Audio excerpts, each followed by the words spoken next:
Hello and welcome to the next edition of the DX Mentor, all about 3D printing. Thank you for joining us. I'm Bill, AJ8B. If this is the first time you're joining us, welcome. We have a back catalog of over 30 episodes covering many aspects of DX in both podcast and YouTube format. Please check us out. If you're new to DXing, I would really recommend episode 1 as it was recorded with several world-class DXers. You will get a feel of the excitement that goes with chasing DX. Remember, if you like what you find, please subscribe, like, and share. If you have any questions or comments, please email me directly at thedxmentor@gmail.com. Our guest today is Bob Cray, Whiskey Victor 7 Whiskey. Bob is an accomplished DXer, a great CW operator, and an all-around good guy. He's with us today to educate us on 3D printing. Some of this is somewhat visual in nature, so I will be dropping the podcast version and the YouTube version at the same time. So if you're listening on the podcast and you want to get a little more of the details, feel free to jump over to the YouTube channel and watch it there. Joe, WAGEX, an accomplished DXer in his own right, will also be with us today. I did my best to include links to the software and topics that we will discuss in the show notes. If something is not clear, again, please drop me an email at thedxmentor@gmail.com. Without any further delay, let's get started.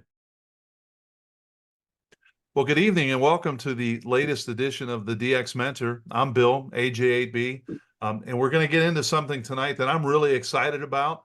I have this feeling that after about the next hour or so, I'm going to be searching on Amazon and acquiring what we're going to talk about, but we'll see what happens. We have our normal co-host, Joe, WAGEX. Joe, you want to introduce yourself, please? Yes, thanks a lot, and thanks to Bob for coming on tonight, Bob. And I'm like Bill, I'm very interested in listening to what you got to say, and maybe tomorrow I'll go to the bank and get a bunch of money and go buy some stuff. So who knows? You won't need a bunch, but you'll need a bit. And then our guest of honor tonight, and the topic is 3D printing. Is Bob, WV7W, and Bob's going to tell us a little bit about himself, about his ham radio and DXing, and then we'll go from there. Okay, well, thanks for having me. I really appreciate it, both Bill and Joe. So I've been a ham since 96, retired Coast Guard, retired in 2013, actually still work as a government civilian for them for the next year and a half or so till I fully retire, and then I can really get into my hobbies. But I really like mostly HF guy, mostly CW, like outdoor activities like POTA and SOTA. You know, on my channel, you'll see a lot of stuff related to that. Matter of fact, I've kind of taken the channel from everything ham radio and kind of focusing it more on portable HF CW operations. But also a maker since I was a kid. Got into 3D printing in 2018 with a what was called an ANET A8. It was a kit you could buy off of eBay, and I want to say it was right around $100. It was not good. I mean, it wasn't horrible, but it wasn't good. But it worked, and I was able to make stuff, and actually I used that to make the second printer I had, which was called an ANET AM8, which was really just another one of those kits. But I 3D printed a bunch of parts and bought some metal extrusions and then made one that was a little more rigid. The ANET A8 actually had like plexiglass frame and it was definitely cheap Chinese junk. It wasn't good. I then moved to an Ender 3, which up until recently I would have said, you know, somebody getting into 3D printing, I'd say go with that. That's no longer my recommendation. There's some other things I think that have kind of taken the place of that.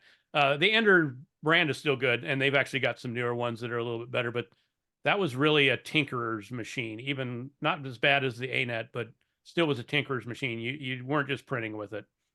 So then I got rid of the ANET AM8 and the Ender, and I had up until about a month and a half ago, I had a Prusa Mark III. And now my friend Dan, K7NXL, has that because he wanted to get into it. And the printer back over my shoulder here is a Bamboo Labs X1 Carbon. And that's been a game changer too. Just because it's, you know, it's got the automatic material unit. So I have 4 spools of filament in there. I don't do a lot of multicolor stuff, but I can just tell it which type and color of filament I want to use when I go to set up the slicer. We'll talk about that in a little bit. Yeah. And then it just prints with that particular filament, and I don't have to go and change things. As you know, even the Prusa, you'd have to go through a change cycle, which would require manual intervention. This does not. So actually Very cool. been kind of a game changer. So this is like a whole new world then. It really is. You know, and we'll get into some of the 3D things I printed that are really ham radio specific. But, you know, I mean, even this silly thing right here is a mount that I made. Like I'm going to be moving my mom up from Phoenix, and I've got a little display, not a GPS. It's kind of, it's a CarPlay thing. Her car doesn't have Bluetooth or anything.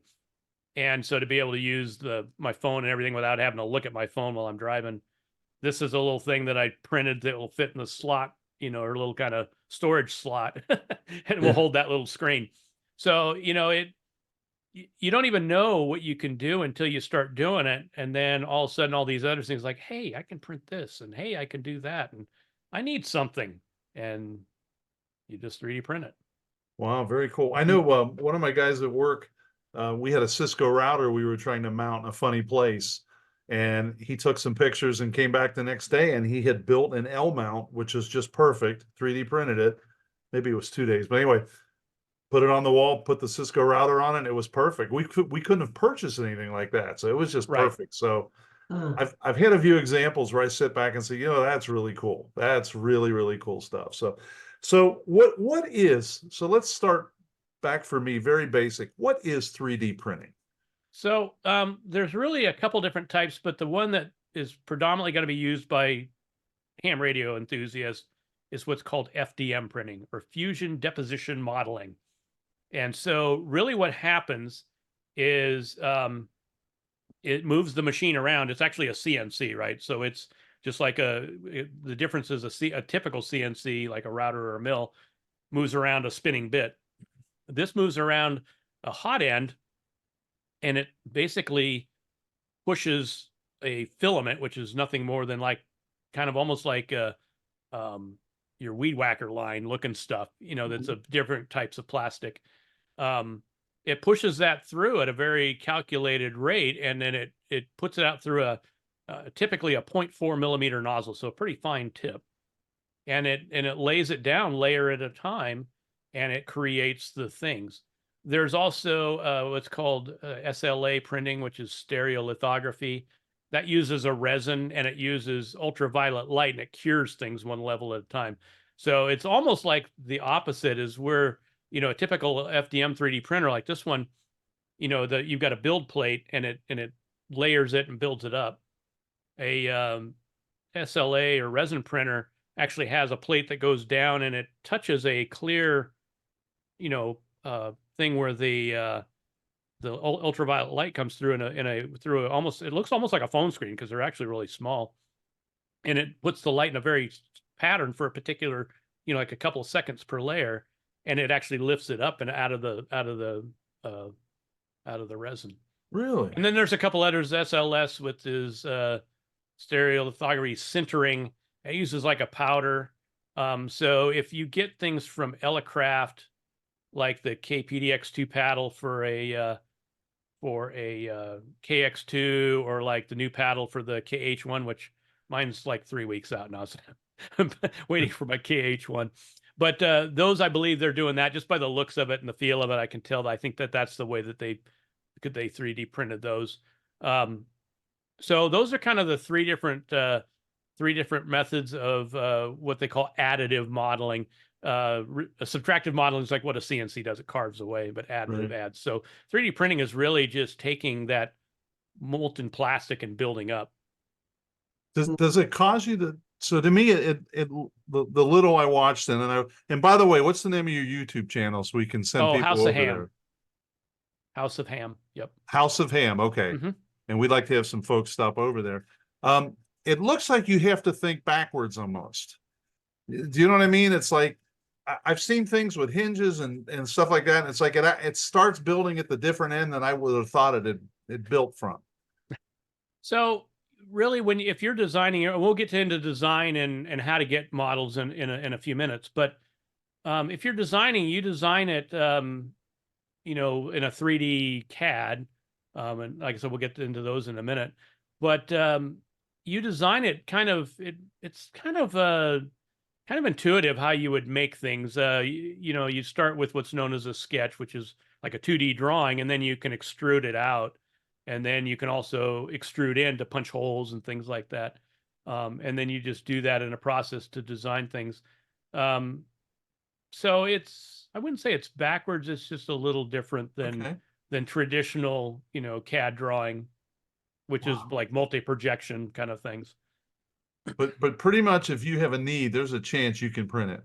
Oh yeah. Yeah. And you know, it's funny, there's things you can do with 3D printing that you could not do like with injection molding, or, you know, any other thing, because since it builds it up layer by layer, you can have things like people even like capture nuts inside of plastic. Really?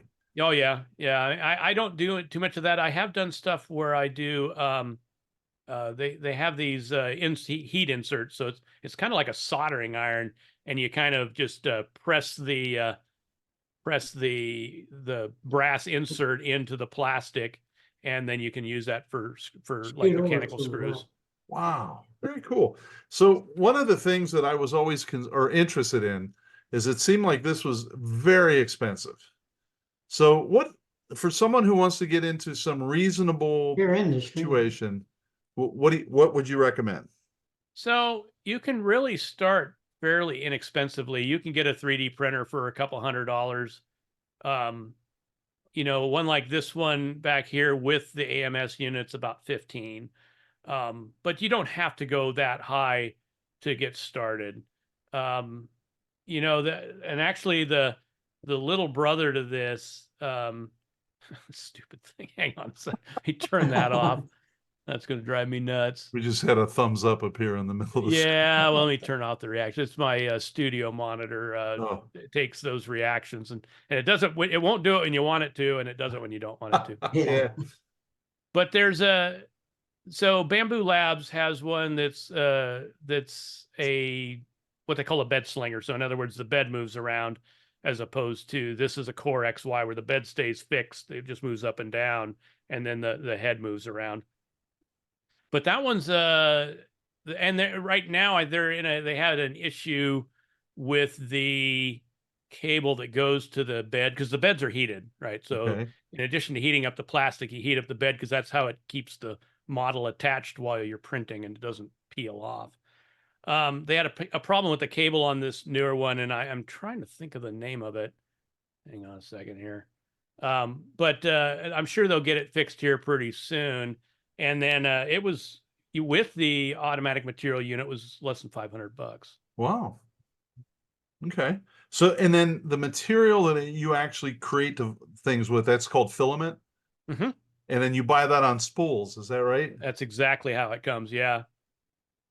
And then how expensive is that? So a typical kilogram spool, which is about 2.2 pounds, if I'm not screwing that up, is right around $20. Okay.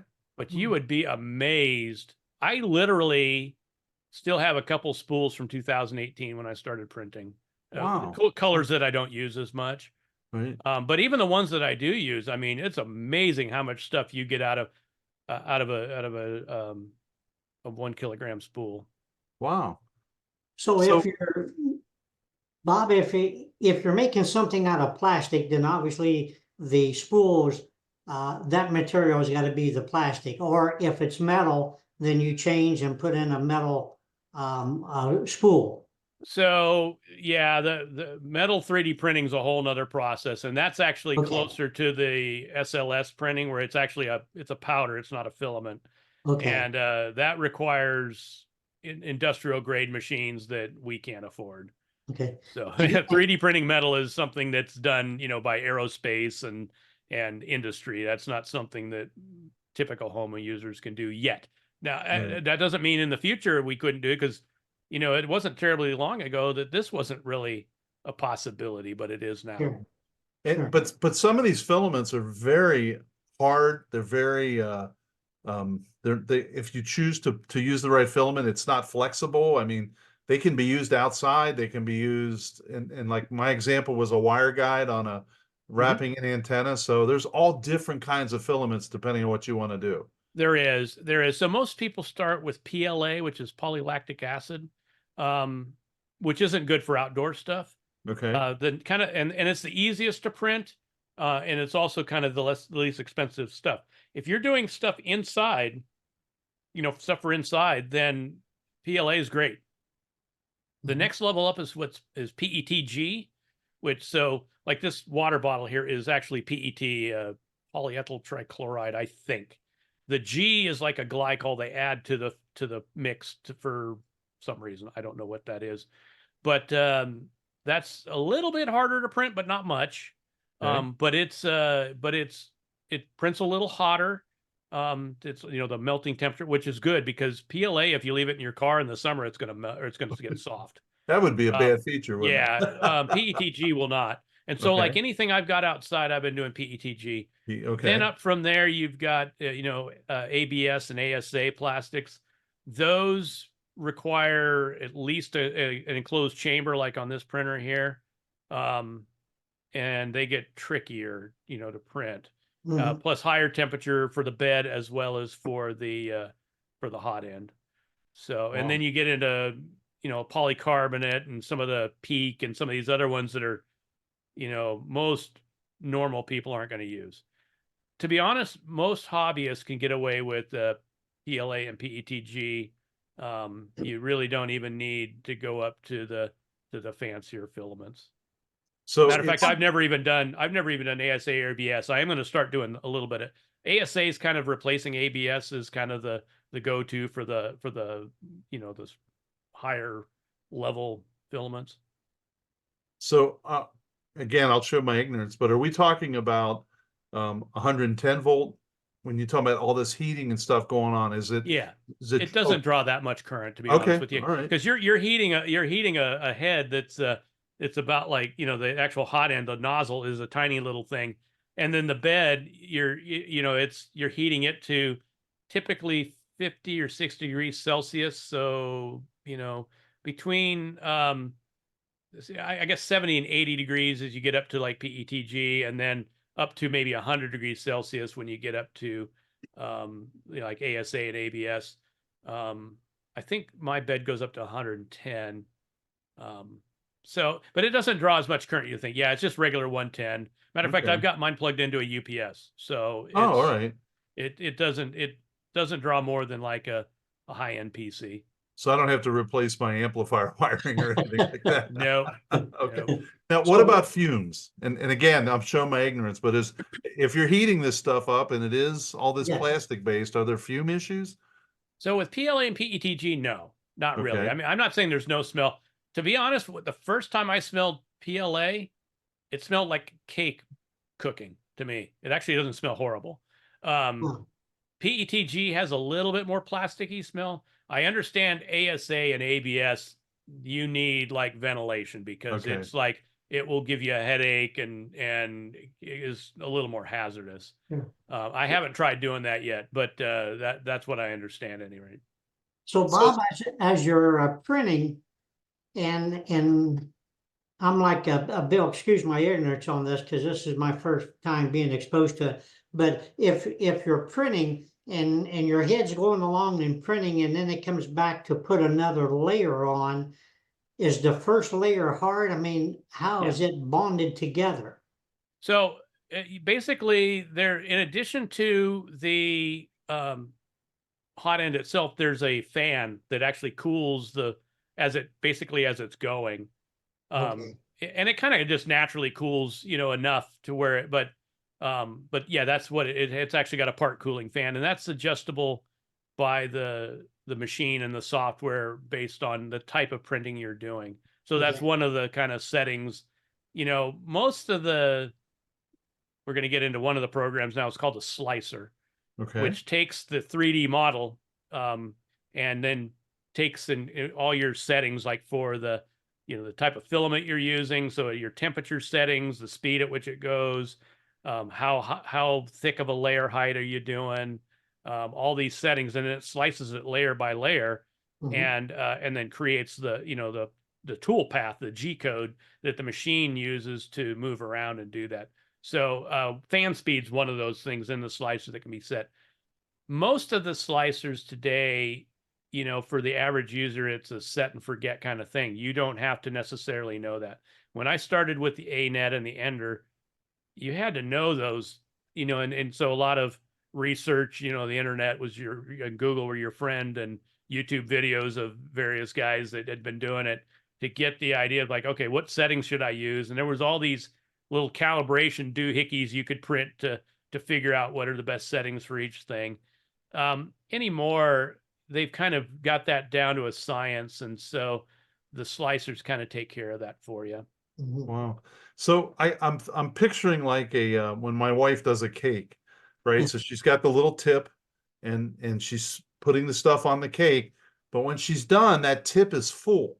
So I have to take it off and I have to clean it. Ah, How does the heated plastic going through the extruder point, for lack of a better term, how does The nozzle, yeah. the nozzle, does that cool there, or is there a way to blow that out so you can use it next, or you just replace it? So no, the nozzle. So what happens? Depending on like this one at the end of each print job, it actually pulls the filament all the way back out into the AMS, right? So there's nothing Oh, in the nozzle. okay. On the Prusa, if I was going to be printing with that filament again, I would just leave it in there, and next time it would heat up and it would just Oh, continue to push through. Um, and then if I was using a different color or a different type of filament, then I would have to, there's a thing on the machine to tell it to pull the old filament out, and then I would put new filament in, and it would run a certain amount through to kind of clear it, and then it would tell it, this one, this one has kind of got a name for itself. It's got a little chute on the back, which, and it creates these little, they call them poops. That's really what they call them, and it's so the back of it's called a poop chute, and there's a box that's sitting underneath that thing that the chute basically launches these little pellets. It's basically little curlicues of filament that when it cleans the nozzle out. And so if wow. you're doing actual multicolor printing, which it's perfectly capable of, each layer that it has color changes, it creates a poop, and it also does what's called a purge tower on the build plate, so that you can have and it takes a long time, because if you're doing 3 colors, and for each layer it is going to do those color changes, each layer. And so I create functional parts. So for me, multicolor isn't something I'm gonna do. Even that, that Saturn V rocket that's almost coming out of my head is a 3D model that I bought, and you see how it's got the black and the white. Those are actually separate pieces that you actually glued in. So. Wow. ah. That's really cool. But the printer does all that itself. It'll print, it'll clean the head and bring in the new This color. one does, yeah.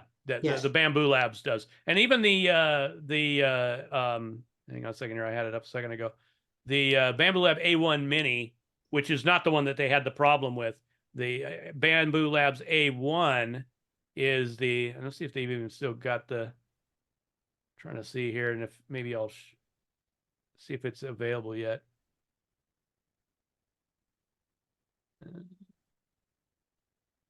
It says available around May, so it looks like they're still trying to work out the kinks with the cable. But Sure.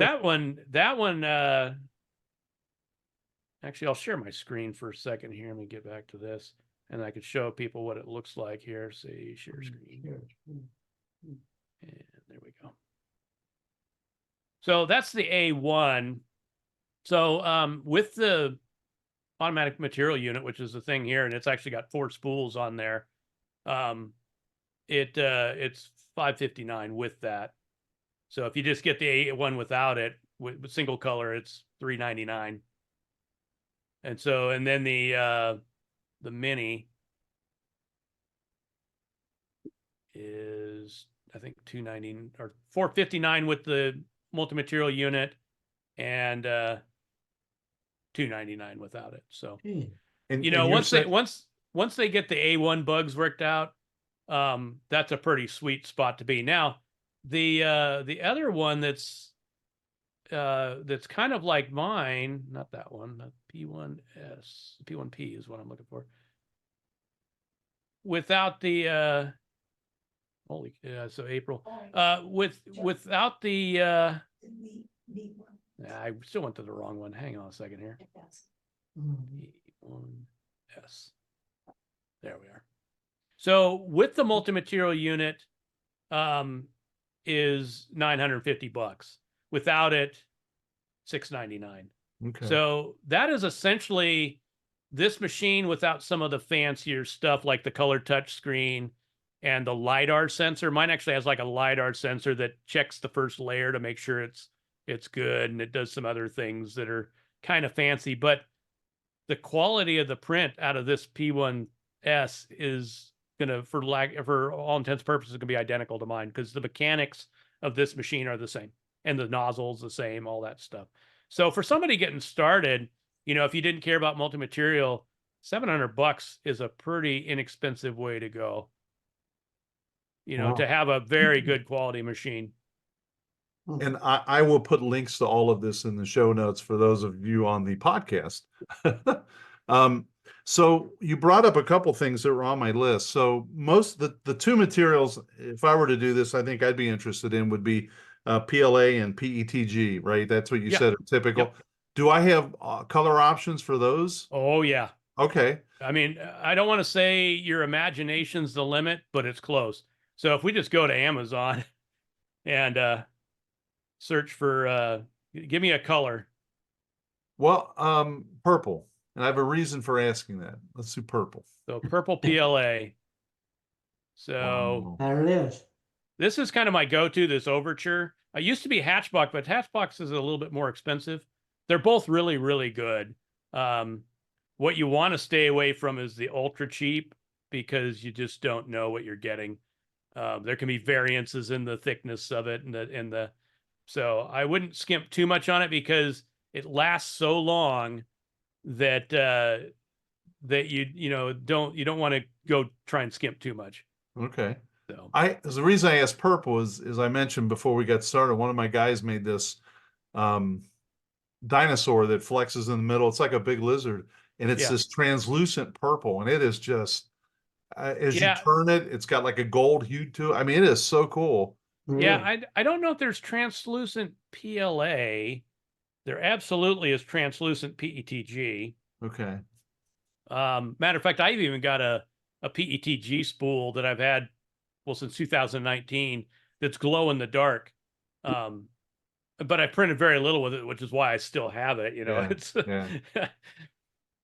So when you get I think the other expectation that I didn't have, so I wasn't surprised at this, but these can take quite a bit of time depending on how much you're printing and the complexity and the size. Is that right? Absolutely. So, you know, and that's one thing too about the Bamboo Labs printers over some of the others like the Ender or my Prusa even.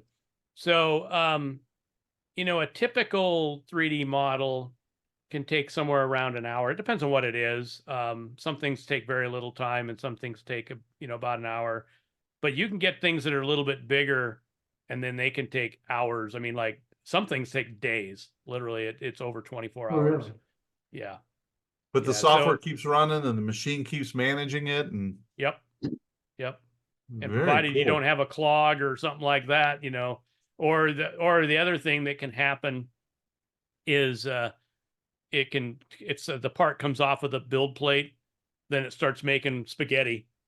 Basically it's just this mess of like curly Q, and actually it can actually start building up around the head, and it can create this basically just gob of plastic that you can never get off, and you have to replace I've never had that happen. And that's one of the things about the Bamboo as well, is it's got AI spaghetti detection built in. So it will actually notify you. I've got an app on my phone to actually notify you if it thinks that it's making spaghetti, and then you can stop the print. Okay. Well, I laugh because I love how all these things have their own terms, right? So the spaghetti detector. Go ahead, Joe. Sorry. So Bob, you can set it all up, start printing, and really leave and come back tomorrow and your product should be done. Yep. Okay. It's not something that you gotta sit there and stare at all night. No, I mean, you know, with the newer machines, they're pretty reliable. It's like, I'm not really worried about it starting a fire. You Yes. know, some of the like that AM8 and ANET A8, yeah, I wasn't real. I kept a pretty close eye on it, you know. Sure. But the newer machines and like the Prusa, I'd let that run. I think the longest I ever had a print run, I printed a matter of fact, it's a translucent like moon, which is a what's called a lithophane.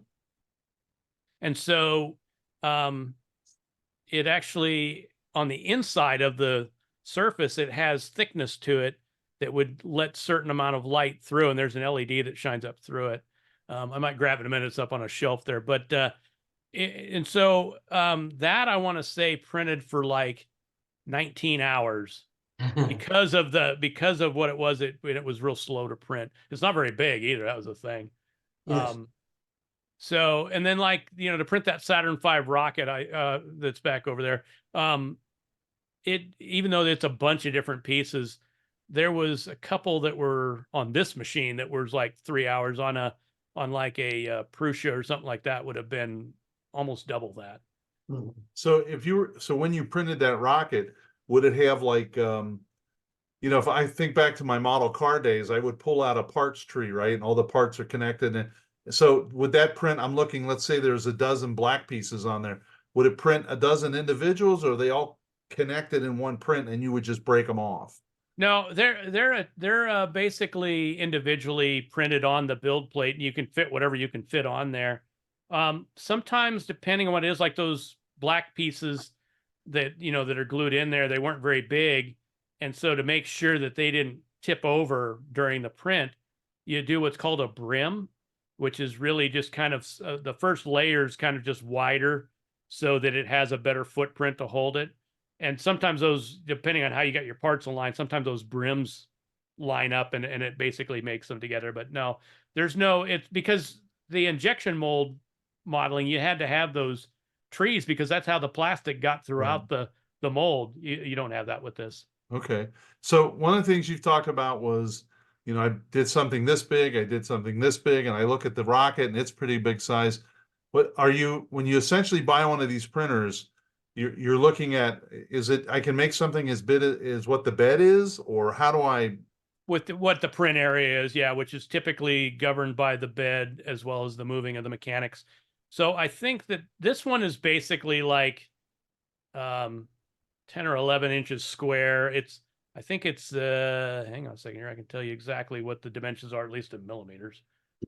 So I think it's 250 by 250 by 250, if I'm not mistaken. Let's see here. Okay. And so that comes out to whatever 250 millimeters is. Let's see here. 256 by 256 by 256 Millimeters, right? Look at my ruler here, and I can tell you. So that's So 10 centimeters, which is, it's basically it's about 10 inches. yeah. Okay. Yeah. Okay. So we can make anything up to 10 inches square. Well, in a round. single part, but you can put multiple parts together. So I mean, Okay. that rocket's 31 inches tall. So it just, but each individual part can't be any, you know, bigger than 256 by 256 by 256. Sure. So if Joe wanted to mold a jewelry case for Janet, for instance, that was big enough, he maybe have to do it in multiple pieces and Yeah, put it most together. likely. Yeah. Okay. And then fashion a lock on it and those kinds Well, of. yeah. I mean, that Yeah. goes without saying. Yeah, of course. I probably would make a Bud Light bottle if you want to know the truth. So Well, yeah, that- you'd want that with like PETG, so it's food safe. Yeah. Yeah. Yeah. So let's say, I mean, that's a great example. Joe gets his 3D printer for Father's Day, Mhm. and now he wants to say, oh, I wonder what's out there that has ICOM on it or has, you know, DX Engineering.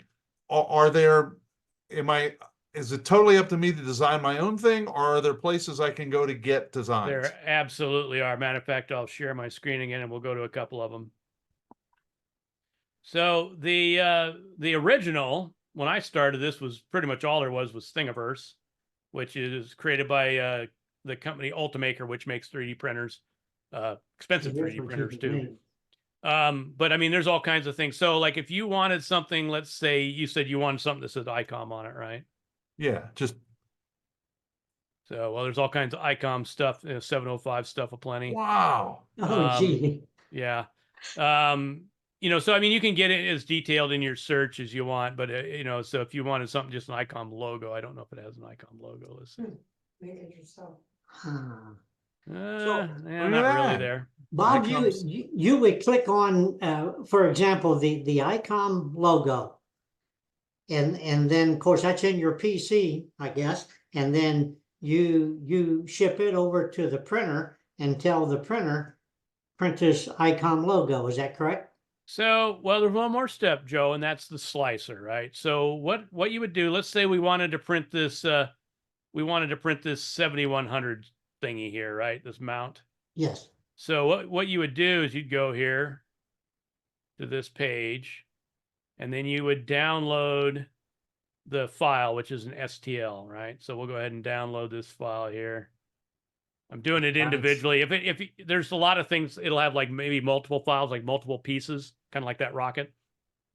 And so you could download all of them and it puts it in a zip file, but I can download this just individually and then I can show you what I mean. All right, so then I'm going to go to, I gotta stop my share so I can share the, I'm just going to share the desktop here. Let's see here, and then I can go to, I'll share the desktop. And then I can go to Bamboo Slicer. Actually, so that little thing we'll show you in a minute. That's actually for this, but we'll show you that. So let's go ahead and get rid of that. And then what I would do is I would add in that file. So here's that file. It's in what's called an STL, stands for stereolithography. So there's that file, pretty good sized thing there. And so this actually is the build plate, a model of the build plate that's in the printer. And then let's just say we're going to do that in white PLA, which is what's selected right now. If you look over here to the left, you can see these are the different things. So I've got white, gray, and black PLA, and then black PETG that are in the AMS right now. So let's say we wanted to do this in white PLA. Then I would, I'm using my textured PEI plate. There's different build plates you can use in it. And 0.2 millimeter layer height is fine. Actually, for this, we could probably bump it up a little bit and it could take less time. But I'm going to show you what kind of standard settings, what it would take to do this. And then we'll go ahead and slice the plate. So this is actually representative of what it would be like. And you can see there's different colors on here. The red just denotes that that's a top layer. It's this top surface. That's what that means. And then let me get this out of the way for a second here. We can actually go and look kind of layer by layer what it's doing. Now notice here how it has this kind of grid pattern in there. That's what's known as infill. So most things do not need to be completely solid. And so to save plastic, to save time, save weight, you can set the percentage of infill, and by default it's set at 15%. So you can bump that up, you can take it down, but that's what you're seeing there is the infill. So these are the layer by layers of what is actually going to happen. So basically that first layer, you see it's got orange and the purple. So the orange is the outer walls. You can set the number of walls. Actually, for strength, the number of walls means more than infill as far as adding strength. And then the purple is the bottom surface. Wow. But then it just builds up layer at a time. Basically, whoops, this is what's going to look like as it's printing. And of course, the head's moving around, doing that. So how long would it take us to make that, Bob? Well, let's see. According to this, the actual printing time for this thing in this printer is about 1 hour and 7 minutes.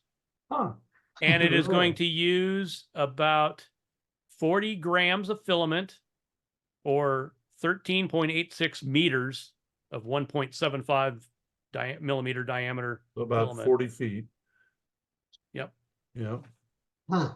So is this model that we downloaded editable? Like, can you add Joe's call in there, for instance, or? There are ways in the slicer here to add text. And we don't have to go to that detail. No, but I'm just saying that you can do that. That's something that's fairly recent in the 3D printing world, to be able to do the text on things. But as far as being like editable, like, oh, I need this a little wider. No, you really can't do that to the STL file itself. Okay.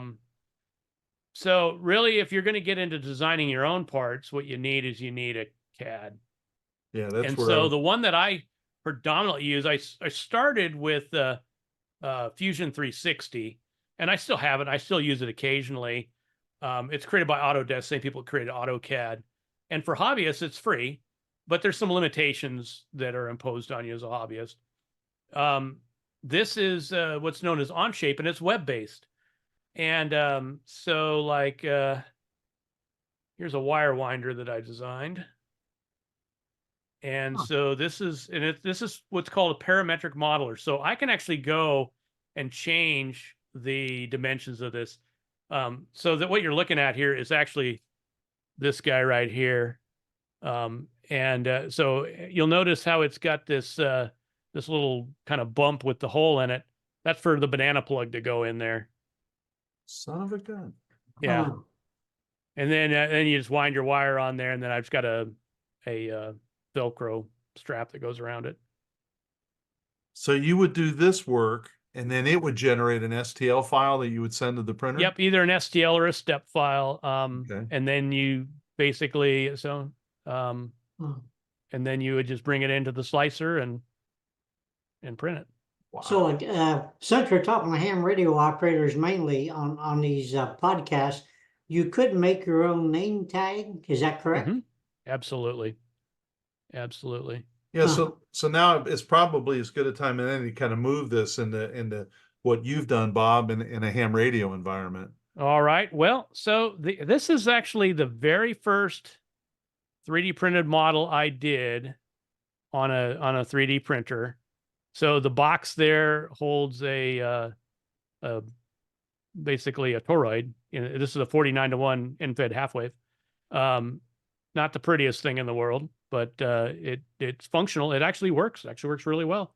But I designed and printed this myself.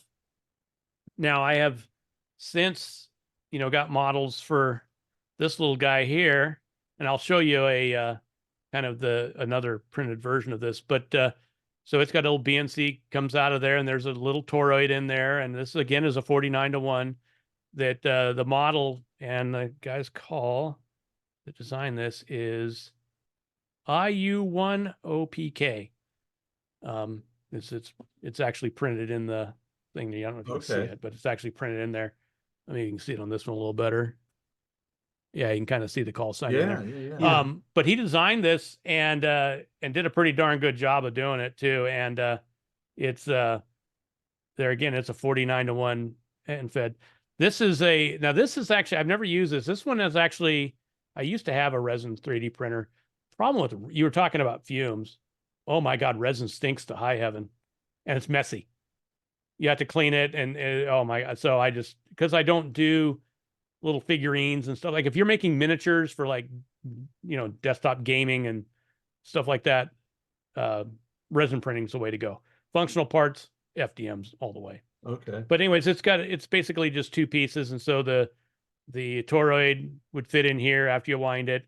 And then in here, there's little screws. There's actually a place where you put a little metal thing with some screws to attach the wire from there, and then attach your wire that would go out to be your antenna. And then the BNC goes on the bottom. So. But and then the most recent thing I printed, I showed you that was sitting there on the build plate of the slicer. This is an N6 ARA paddle that is basically a PC board and these little things and a plug. This little adapter here, the little box that I did 3D print, the rest of it, like the little paddle covers, came with the kit. But This is to go on my KH1. Now, I did order the Edgewood package, so I've got the paddle that came with it. But I just thought, might as well have this. I'd already done this is the other kit that he does, which has the female version on here. Essentially the same thing, but this is basically just a little paddle that you can hand hold and, for doing portable stuff. Let's see here. So, like I said, I like to do portable QRP stuff. As I was waiting for my AX2 to come, for my K2, this is the AX2 coil. I have an AX1 as well, but I was like, I wonder if I could just make one. So this is actually a 3D printed form with some magnet wire and a BNC and a M4 screw, which is what goes into the whip for the AX1.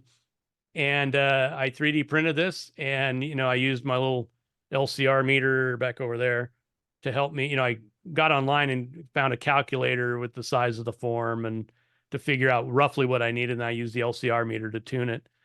But I've not made a QSO on this, but the RBN picked me up. Yeah. So, Huh.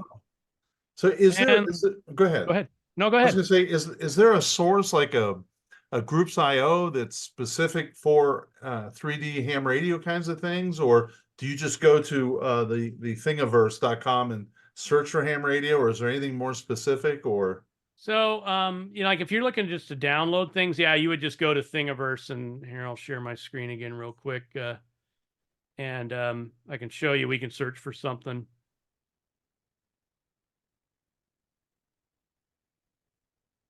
So if we go to, well, the other one I didn't tell you about, this is the one done by Prusa. This is printables. And so this is where Adam, K6ARK, has all his stuff. So let's look for that, K6ARK. So actually, this is a modification from the one I have, I think. But I love this little paddle, this little K6ARK 3D printed paddle. But this is one that he designed. I might have to download that one too, just because it's cool. But so, Adam's a great, he's got a YouTube channel as well. He doesn't do a lot of posting. He's really big into summits on the air, and but he makes a lot of things as well. Matter of fact, this antenna here is of his design. I mean, I 3D printed the, I actually designed, this is a modification to one he did, but this is the 3D printed thing that this goes on. But this is a tiny little toroid and a little PC board for and the same thing at 49-1. You can do it 64-1, or you can even do them 1-1. But he's a great asset to the ham radio community. So it's but anyhow, so this is some of the stuff he's done. I'll tell you what I saw somewhere, and it surprised me that the plastic would be strong enough. As I thought I saw somebody made a like a dipole center. What do I want to say? That centerpiece where the coax comes off, or the twin lead, and the wires. I mean, I used to make those out of plexiglass, shelf black brackets, or plexiglass. Yeah, something that had 3 points. And I thought I saw one a while ago that was 3D printed, and I thought, wow, I didn't think it would be strong enough to handle that stress, but I guess it is. Yeah, you can, depending on how you design it and how much infill in your wall number of outer walls and that kind of stuff, you can make stuff, and you're using either PETG or ASA, ABS, it'll be more than strong enough.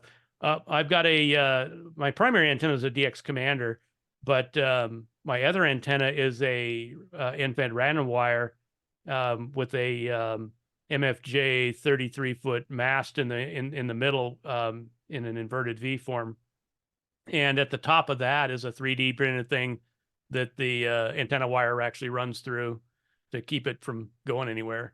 And that's been up there for a year now, and it hasn't had any problems. Let's see what other toys. Let me go stop the share here. See what other toys I got here. Well, yeah, I showed you this little, see it, but that's the antenna. And then this is winder. I can't remember if this is his design or if did my own. I might have done my own, but I can't remember because he did do one. This actually might be it. I can't remember. I can't recall. And then this is a single lever paddle that he designed. A straight key that he designed. This is a cool. Let's see. One of the things. Reach over here. So this is an FT891. And one of the things people always griped about was the connector on the back of them were basically kind of junky. So this is something somebody designed, and then it's a Anderson power pole. Oh, And it's a drop-in replacement. Like I have the original piece if I want to put it back in here, but basically just take the top off the radio, remove the old one and put this in and screw it in. And then it's got, terminal connections inside that go to the, but so you can use an Anderson power pole on here. So that was kind of a cool deal. There's very cool. So you can see it. Yeah. One of the other things featured on my channel, particularly when I do summits, is I'm a former private pilot too. I'm not former, I still am, but not active. But so I got a knee board, and then I printed this thing that my KX2 sits on. And so my KX2 can sit on this whole thing, it's got a leg strap, sit on my knee, and then I've got the KPDX2 on there and my logging sheet right here because I'm a paper logger. I don't do the electronic stuff I'm a computer geek too, but I just when I'm out doing CW, I'm focusing on doing CW. I don't want to have to mess with technology. So but yeah, so I can log while I'm doing my stuff, and it's pretty handy. Very cool. So I got to tell you a side story. My first real introduction to 3D printing was 5 years ago when I switched dentists. It was 8 years ago when we moved where I'm at now. So I had to have a crown. And my previous dentist, that took 2 visits. I would have to go once. They would fit it, measure it, and do those things, send it away. It comes back in your next visit, and now they 3D print a tooth. Yeah. And that's resin printing. That's where the resin printing started, was in the dental industry. And you can watch it. So they're building the tooth all the way up, and it's got the crevices in it and everything else. And then they polish it a little bit. And it took, I guess you have to wait about an hour and 15 minutes, but so it's one visit. So they come out, they plop it in, clean it up a little bit, and off you go. Yep. Gee. That was the dangest thing I'd ever seen. Yep. Man, that is really cool. Huh. Wow. So the last thing you talked about, the center thing. So this is actually, it's a tiny little thing, but it sits on top of my Tactical Mini. And then it just got a little thing to run either a wire or a little loop for a dipole, or something like that. But that's what I can use with the Tactical Mini, is on, because the Tactical Mini has nothing on the top of it. It's a bare, carbon rod. Okay. So this just has a little hole and it just sits on top. Really, really cool. Joe, what did we miss? Oh, I don't know. I'm on mental overload. Yeah, it's one of those things that, it takes some time to get used to doing it. You have to start slow, and, so initially, like everybody does, you download the things you want to print, and, Sure. and, it helps to, just like ham radio, it helps to have an Elmer, somebody that can guide you. So, my friend Dan got to benefit from me helping him without him having to try and learn it all himself. I didn't have that. I had nobody. Yeah. So it was YouTube and the internet to try and figure it out. And now we can better yet, I could just call Bob up and say, "Hey, Bob, Yeah. can you make this for me? And when you get done, ship it to me, and I'll give you $5 for doing it." Yeah. It was funny. I mentioned the 160 vertical, but once I got that article published several places and then talked about it down at Sedco in Tennessee, I had a number of people send me an email saying, "Hey, can I get the STL file?" I was surprised how many, I'm talking, 15 or 20 guys sent that to me. And it was almost like we'll print this wire guide, then we'll build the antenna. So to them, it was the idea that it was a 3D printed part of their antenna that was appealing to them. And I can see that. That's really cool. Yeah. Wow. Yeah, it's the possibilities are limitless. So this is one of the first things I printed on the Bamboo Labs. This is actually PETG, and it's a little it even has a little gasket in there. Now, the one type of filament I didn't talk about is called TPU, and it's Okay. flexible. So it's Oh, kind of rubbery. Um, it's not as rubbery as rubber. I mean, it's a little harder than that, but it is a flexible filament. And so it actually has a little gasket in there. Now, here again, I did not design this. I just downloaded it. And actually, you can download the Fusion 360 file. So if you want to make it with, they did it in with parameters. So certain parameters, if you want to change the size of the box, you don't have to go and do a bunch of messing around. You just change those and then regenerate your STL file, and you're good to go. okay. How are the hinges on that build? So they're actually screws. Okay, all right. Yeah, they're M3 screws. Yeah, that's the thing. If you get into 3D printing, you're going to buy stock in metric M3 screws, because that's what everybody uses for all the 3D models. Amazon's got a dollar or two from me in M3 screws and nuts and stuff. Wow. So where do you see this going next? I mean, one thing we touched on was metal, and you said, "Wow, it's really expensive now." But what other kinds of things do you think maybe you can see this going to? So I think the as we've moved forward from when I started with printing in 2018 to today, is how they've made it more accessible to more people. You don't have to be a career 3D printer hobbyist to be able to use a 3D printer like you did when I started. And so I don't know, I think metal 3D printing for the hobbyist is probably still 5-10 years out. Sure, yeah. And who knows, it may never get to the hobbyist, to a typical hobbyist level, just because of what's required to do it. I mean, you're talking about much higher heat and so, and even for industry, to do metal 3D printing is really expensive. So, you would, in most cases, you probably wouldn't do it because you wouldn't be able to afford to, Right. just even in the consumables cost. So I don't see that as something that's near term. I think that's more down the road. But I think that the ability for the common man to be able to do 3D printing and be able to make things that they want to make, even if you don't want to get into the designing yourself, there's plenty of things out there that you can 3D print and that other people have designed. So I suppose if I were recovering equipment, let's say I have an old Hallicrafters HW101, I could 3D print the knobs if I couldn't find them anymore. Absolutely. Yeah, those kinds of things are real easy to do. One of the tools that I should have handy here, but I don't, is sitting back there in the toolbox, is a digital 3D or a digital caliper. Sure. For being able to measure things. I mean, anytime I'm building anything, I'm using that caliper to get dimensions and stuff. If I'm doing general dimensions, I'll just use my metal ruler, and I do everything for 3D printing in millimeters.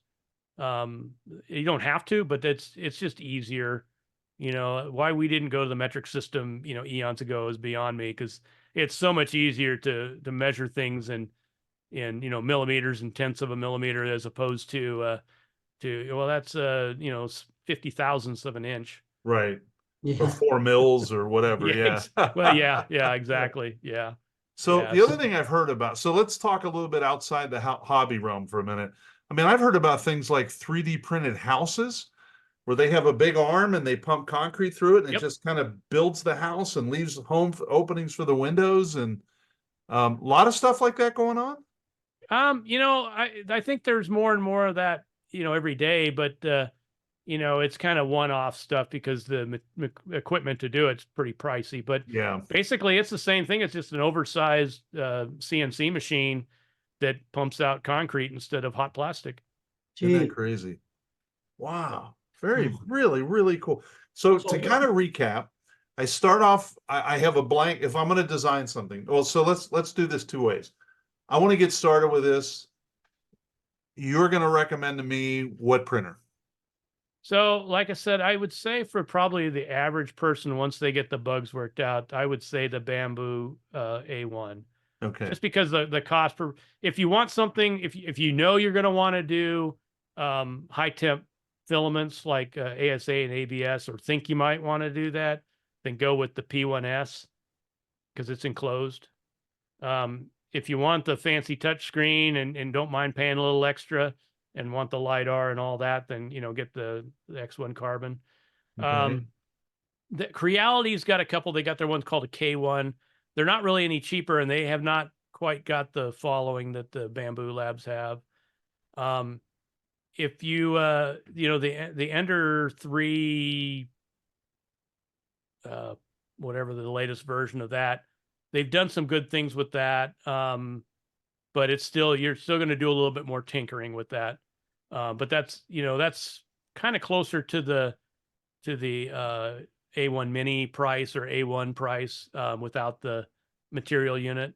The nice thing about the Bamboo infrastructure is not only is there, things like the automatic material units readily available. You don't have to buy it up front. You can actually get it later.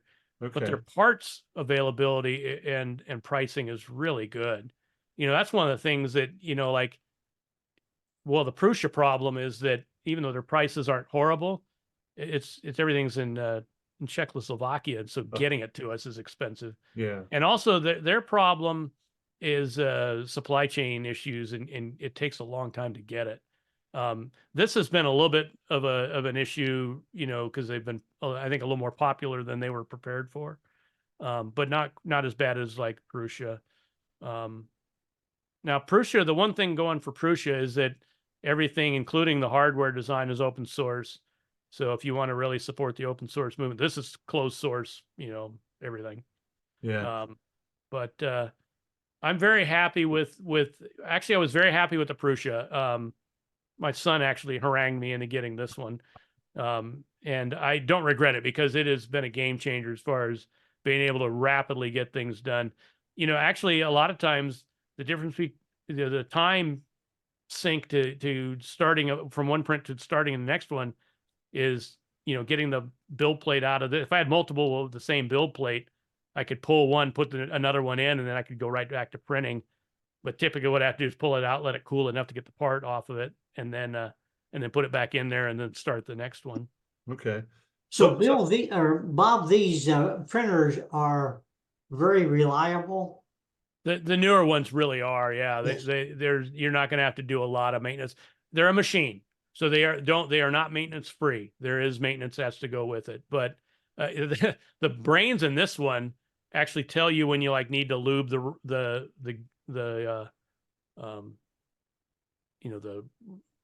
screws, the lead screws that go up and down as well as the when you've got to clean the carbon rods that go back across it. Sure. It actually tells you that, or it's actually smart enough to know when those maintenance items are due.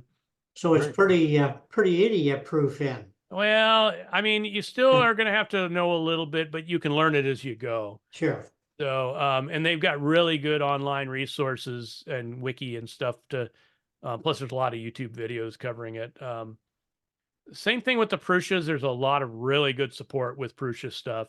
There's probably not a question you could have that hasn't already been answered, because they've been out quite a while. Even on the Enders, there's a lot of people have them. So, wow. So the number of different kinds of printers is pretty significant, and there's a lot of really good ones out there. I would just say, do your research. Don't strictly take my word for it. Yeah. So I have my A1 sitting here. I just unpacked it, right? So it's sitting here. And just a couple more quick questions.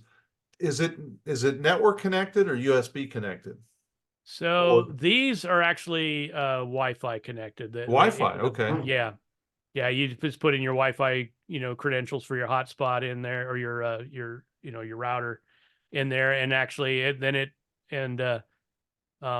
with the other thing with the Bamboo, if you don't mind your stuff going out to the cloud, it's cloud connected, which, like I said, I've got a phone app, and I can be out at the store and I know when this thing is finished printing, or I can actually, it's got a camera in there, and I can actually see the progress. I can look at it and see it as it's building. Very cool. Yeah. So Janet, Joe's wife, does the very same thing. She looks at the camera to see if he's on the air and and what he's doing. So Yes, I you have my do. A1 sitting here. It's connected to the wireless. Everything's fine, and I'm on my PC. And the first pass, I'm just going to find something I want to print. And I found this great. You gave me a couple great treasure troves of these, but I still need the slicer to interpret the CAD drawing and act as a driver to the A1. Is that correct? Right. Okay. So the one I showed you, bamboo slicer, is the one you would use kind of starting out. Bamboo Studio is actually a fork of Prusa slicer, so that the Prusas use, which is a fork of Slick 3R, which was an open source project back from when I first started printing. So, it's kind of, they build on each other and they keep improving. Now there's a fork of bamboo slicer called Orca slicer, which I also use. The nice thing about Orca slicers is they take the best things that Bamboo Labs done, the best things that Prusa's done. They've added some more features. And matter of fact, Bamboo Labs, they'll see those and then they'll bring them into theirs as well. But it also allows you to use it with other printers other than just the now, like Bamboo Studio only works with the bamboo printers, but Orca Slicer and Prusa Slicer can work with different ones as well. Very So cool. you just download it, it's free, and then you just bring your models into it like I showed you, bring it in, tell it what filament, your type of filament you're using, slice it, and then literally it is hit print and it sends it to the printer. Okay. So I've downloaded my ICOM stuff, I printed it off, and now I just bought this brand new ICOM radio and I want to create a shelf. I can't find a model that I want. So what was that software now that allows me to go in and create this? So if you're just starting out and you're not going to make anything overly complicated, there's another online one that's free. It's called Tinkercad. Oh, I've heard of that. Yeah, but to be honest, if you want to get into making your own stuff, you need to learn how to use a parametric modeler. So, or parametric CAD. So I would either do Onshape, which is the web-based one, or Fusion 360. Okay. And there's plenty of resources online on how to teach, tutorials on how to use those things.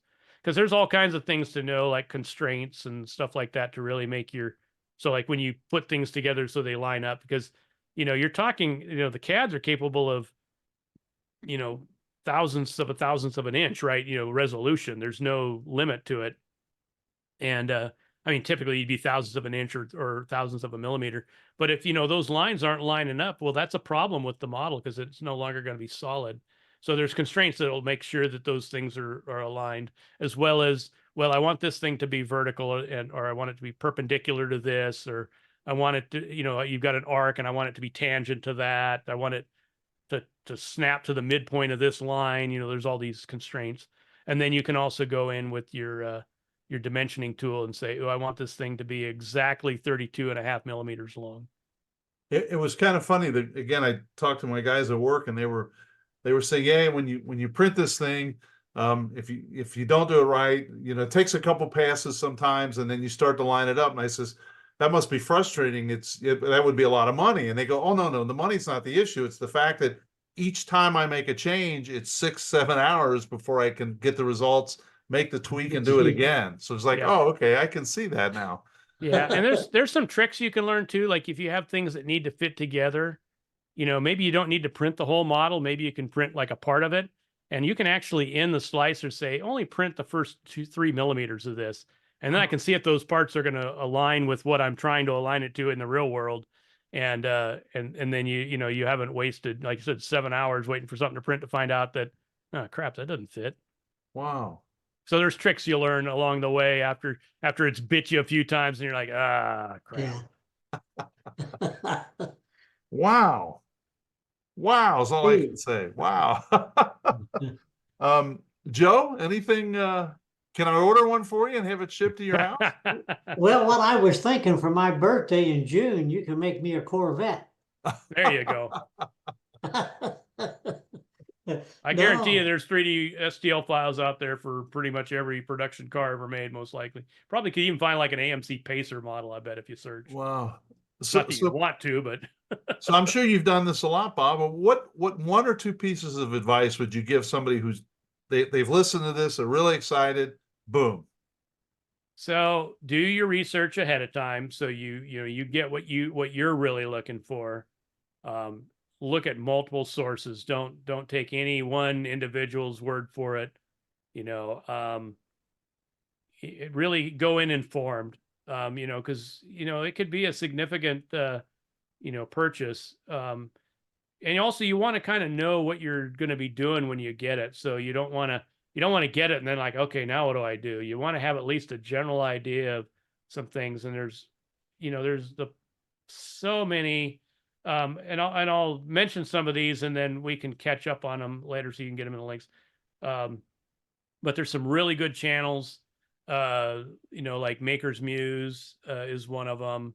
Uncle Jessy is another 3D printing nerd.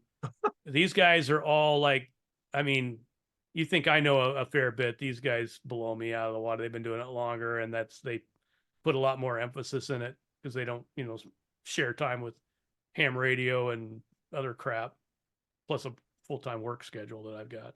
So what I was about to say, what do you do in your spare time? Like I said, I originally I was active duty Coast Guard up until 2013, retired in 13. I'm a government civilian for them now. And so I do IT management, basically, is what I do. Well, it was funny. I talked to another ham today, K4SV, Dave Anderson, who's recently retired. Well, not recently. He's been retired for a couple of years. And he used to own his own company. He did all these things. He says, I'm busier now than I've ever been. And I've heard that. I don't know yeah, how that's going to be possible, but yeah, I've heard that. Yeah, so that's really, really cool. Well, good for you. Congratulations on everything. And again, the YouTube channel is House of Ham. House of Ham. That's right. House of Ham. Yeah, I'll have to subscribe to that and make sure it's in the notes. And any chance you're coming to Dayton this year? No, probably not. With everything I've had to do, I eventually do want to get there, but Okay. I don't get to any of the ham fests just because schedules don't allow for it. I've having to deal with like I said, getting my mom moved up here and still a work schedule. But I'm only about a year and a half away from being fully retired, so then I can maybe start planning some of those trips. Well, another one last question. You've got upwards of 4,000 followers, right? About 3,500, but yeah. Oh, okay. Well, we're going to say we'll play government here and say upwards of 4,000 or nearly 5,000, I guess we could say. Have you gone to different events and they say, "Hey, that's that guy"? No. No, because for one, I don't get to those things. I don't get to the ham fest. Oh, okay. But I mean, I'm not a ham radio crash course or ham radio 2.0. Those guys put a lot more effort into it than I do. I mean, I'd like to put a little more effort into it than I do, but life gets in the way. My channel is all about, trying to help hams that have similar interests to me and not try and, turn it into a full-time gig. Yeah. Those guys have a passion for it that I applaud because they get a lot of information out to a lot of people. I'm perfectly content with sharing the little bit that I share and let them see what they can and then trying to teach people a thing or two. Yeah, I'm looking around the shack and I see I built my own external drives using some PC drives and a USB converter, but it's just kind of wrapped in an old case. So it's like I'm sure I could eventually 3D print a case. Absolutely. I look over here, I've got a couple Raspberry Pis. So there is Raspberry Pi cases that you wouldn't believe. I mean, so when I had the Prusa, I used an Octoprint, which is a Raspberry Pi based kind of, it has a USB connection to the printer, but then you could print wirelessly. So, and monitor it wirelessly. And, so I 3D printed a case for that. Of course, Dan's got that now. So, matter of fact, if you look over my head, you'll see there's a little orange thing, looks like it has a little screen on it. Right. That was a little monitor thing, and it would actually monitor the Octoprint. And it's got a little ESP32 and a little tiny OLED display in there, and it would give a status, based on that. it hasn't been used in many years. Actually, Yeah, but that's the orange one. So that was for the ANET AM8, you know, the Frankenstein that I built. That was wow. the white one was for the Ender. Well, I'll tell you what my first project will be is whenever I do the intros, and you're a pro at this, so I'm sure you've not done this, but for me, it's like when I do an intro like for the YouTube channel, you know, my eyes will look at what I'm reading and look up at the camera and look what I'm reading and look, and if I don't look up, now I'm always looking away. So I thought, what if I had something that hung down right in the middle of the screen, put the webcam on it, and I thought 3D printing would be perfect for that because I could build this basically kind of a big S hook and put it on there. So I'm just telling you up front, I'm gonna take over when I get that done. So Yeah. Well, I actually use a teleprompter with an iPad. So I've got teleprompter software that I okay. use with an iPad, and then and actually most of my videos I'm sitting in front of a Canon M50 Okay. mini kind of DSLR, and so that way I can, because I have to, if I don't kind of script out what I say, I ramble, and Yeah. I value people's time, and I don't want to ramble, so I basically have a scripted thing, and then the real trick is how to make it so you don't sound like you're reading it. You're right. That's the It's real trick. And some people can do it with just notes, and if you can do that, you know, more power to you. I can't do that because I'll ramble. I tried memorizing it, and now I'm back in grade school trying to memorize poems. No, no, because then you'll get thrown off, and then you know, and the other thing too is that, you know, I don't do my videos real time, so I always do multiple takes, and then I can go back and edit out my gaffes and uhs and ums and Yep. Yep. Well, my goodness. I don't think there's a whole lot of editing here when I finally push this out. So, Yeah. Bob, this has been absolutely a joy. I've yeah, thoroughly I appreciate enjoyed it. It's a lot of fun. I Yes. love talking about this kind of stuff. So yeah, it's not a burden for me for sure. Well, and I really want to thank you because as soon as I floated the idea, you were all over it, and you're clearly a busy guy. So I really do. I appreciate the hour and a Yeah, half no, you've I'm taken. glad to And do it. um, That's- I don't know how Yeah. Joe and I could help you, but you know, you need a couple real neophytes on your YouTube channel. We'd Well, volunteer. yeah, you know, I probably got to at some point start doing some of this. I have yet to, other than the so one of the other things I do with it is the CW, and you know, the comprehensive CW, you know, or so that Glenn Norman W4YES put together. And so I did a couple videos with him and Terry Beard, who is one of the other instigators of getting that whole project going. Matter of fact, I'm teaching a class right now after I've gone through it, because getting that instant character recognition is the key to success at CW. Yep. And so that's really the only that. And then the other thing is I'm also a volunteer examiner. So one of my early videos with Stephen Hutchings, WM7X, he and I did a video together to talk about, you know, testing online, which has been a really popular video. You know, because there's a lot of people like, you know, how do I get my license? And, you know, back when we got our licenses, I'm assuming you guys have been doing it probably at least as long as I have, maybe longer.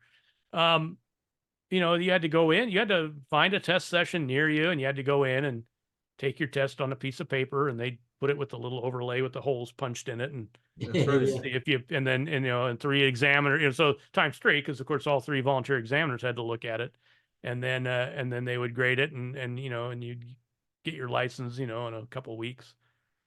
Now it's all done, you know, remotely using Zoom, and Yeah. and you know, we always have 4 volunteer examiners. That way, if somebody falls off, we don't have to avoid the exam. But Okay. and then, you know, we're all watching, you know, what they're doing, make sure they're not cheating. And And I can tell you, and I'm not one of those like, well, when I was young, but in 1971, I was 12 years old, and my father took me down to it was called the Civil Defense Building in Cincinnati. And there was a guy from Detroit, from the FCC office there, and I remember his name to this day. His last name was Ramirez. And I remember he said, we're about to start the code portion. And when I say put your pencils down, you either put it down or you get up and walk out. And I'm telling you, I was like, I'm 12 years old. There's this FCC guy. But when you passed it, To be honest, you didn't know until you got these QSL card samples from the little print shop down in Texas. Yeah. Everybody got those, right, Joe? Yeah. And that's how you knew it, right? So I'm so glad it's changed, and there was no need for that, right? They didn't know any difference, but good for you. So you do have more bandwidth. See, I knew it. Yeah, well, unfortunately, of late, poor Steven, I mean, fortunately, he's got a lot of volunteer examiners in his group, but I have not given him the time that I feel I should, but Well, good for you. That's all I can say. Joe, anything else? No, thank you very much, Bob. It's been very, you very bet. interesting, and I'm glad I was part of this. I really appreciate your time. I really do, Bob. Absolutely. Absolutely. I knew this much, and now I know like that much. So Yeah. but I sincerely appreciate it. I'll keep you in the loop, and Absolutely. if you ever find you're getting out this way, we'd love to sit down with you and have a cup of coffee or Oh, whatever. I always like running into hams that I've met, virtually, Yeah. either Yeah. on the air or like this. Yeah. Okay, well, if you ever work 60 meters, you'll run into Joe. That's for sure. So Yeah. That's one band I've never worked, and Really? no excuse for it other than I just haven't. Yeah, Yeah. I do the 20, 30, 40, 17. I keep looking Occasionally at my 50. monitor over here, and there's a guy from Grenada that's on 60 meters now. There's a lot of activity on 60, a lot. So Joe, Really? you need to add Bob to your 60 meter newsletter. Yeah, there you go. Yeah. That's what Get I think him I on could do 60. 60. I think I could do 60 on my long wire. Because I can do 80. So I think I could do it. I think it would tune it. I haven't tried, but I think it would Yeah. tune it. Yeah. I mean, So I don't know if you guys do CW. My FTDX 10 microphone is still in the bag in the drawer. yeah, I do CW, and Joe does it when he needs it, right, Joe? Yeah, sure. Yeah. So Bob, last question, promise. If someone had a question or wanted to get a hold of you, can they do that? Yep. And how would they do that? WV7W at bobcray.com or WV7W@ARL.net. Either one that one just forwards to me. Okay. All right. I'll put that in the notes also. So again, thank you so much. I really appreciate it. And we'll look for you down the log. All right. Sounds good. Okay, thanks a million. Thanks, You Bob. That betcha. was terrific. Thank you. You bet. Bye-bye. We'll see you. Thanks. See you, buddy. All right. I hope you found that as interesting and informative as I did. Thank you for joining us on this edition of the DX Mentor. I would like to thank our sponsors, ICOM America, the Daily DX, DX Engineering, and the Southwest Ohio DX Association. You won't find anyone more committed to DX than these sponsors. I would especially like to thank our guests today, Bob, WV7W, and Joe, W8GEX. I'd love to have your feedback, answer your questions, and provide help with any DX or amateur radio issues that you may have. If you need clarification on something or you just have a question, email me at thedxmentor@gmail.com. Please drop me a line if you've achieved an all-time new one, received recognition, or have a DX event that you would like us to mention. We would be happy to do that. If you are enjoying these DX Mentor episodes, please hit the subscribe button. You can also click like if you found this one particularly interesting. If you don't want to subscribe, please drop me a note and let me know why. I just want to get better. 7-3 for this episode, and thanks to my XYL Karen for her love and support. I hope to see you in the pile-ups.